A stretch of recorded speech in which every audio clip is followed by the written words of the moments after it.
Welcome. Today we're going to talk about theater of the people, and we will start out with a vocab term. Critical mirror. Art and entertainment reflect the culture. My favorite example of this is South Park. I think they do a really good job of doing that, and they're constantly current. They're what we would call a social satire. The Simpsons does the same thing, but just not as in your face. More vocab. So, culture is composed of the values, standards, and patterns of behavior of a particular group of people. It can include habits, traditions, languages, prejudices, superstitions, religions, rituals, customs, preferences, manners, assumptions, and lifestyle. Anything that affects a group of people's particular way of thinking about the world. We demand that others understand us, but we seldom take the time to understand others. Instead, we often view others as stereotypes.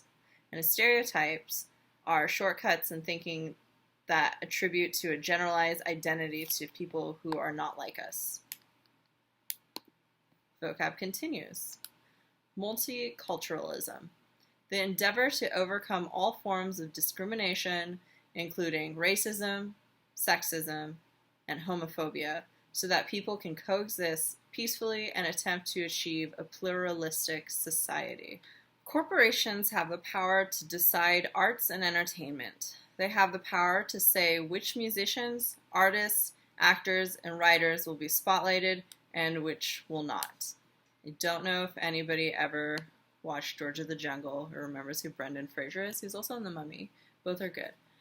He was a really big actor in the 90s and early 2000s, but then now it's come out that maybe he was assaulted and he kind of spoke out and just kind of retreated into himself. He spoke out internally, maybe he told a few people, but allegedly he got blacklisted. That's what he's saying, because he went from being a really big star and then we don't really see him. He was in a Scrubs episode, but that was about it, I feel. And so he hasn't ever hit the same acclaim as before. So people decided he was out controlling. But this does not mean those corporations fill the needs of all people. We live in a society, in a world, where some people, because of their money, status, and or privilege, are empowered to shout their ideas, while many can make little more than a whisper. Arts, entertainment, and privilege. Vocab time. A privileged group is one that has assets such as access to housing, education, jobs, and opportunities of advancement that other members of society find more difficult to obtain or are denied.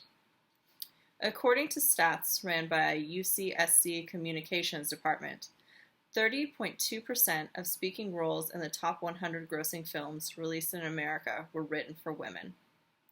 In action-adventure movies, the number of speaking roles for women drops to 21.8%. Only 19.9% of women's roles were written for a woman over the age of 40. Women directed only 4.1% of the top-grossing films in the last decade. Meaning, if you're a man and want to be a Hollywood actor or director, you have more opportunities, you have more privilege. 73.1% of all speaking roles were white. 4.9% speaking roles were Hispanic. And out of 1,000 speaking roles, only 19 total roles were gay, lesbian, or bisexual. A growing number of theaters choose to create art and entertainment that gives a voice to those who are often too forced to whisper. This is called theater of the people. Theater has a long history of giving voices to those outside of privileged groups. But for thousands of years, those with privilege have controlled the theater. During most Western and Eastern theater history, not only was it considered improper for religious, social, and cultural reasons for women to write plays, but women were not allowed to set foot on stage. And yeah, as you can see in my picture, they're two guys. Definitely men used to dress in drag all the time, and women weren't allowed on the stage. Women write 1 out of every 4 plays produced today. But fun fact though, this is a picture of Lauren Gunderson. She is one of the top produced playwrights in America today, and she is a woman.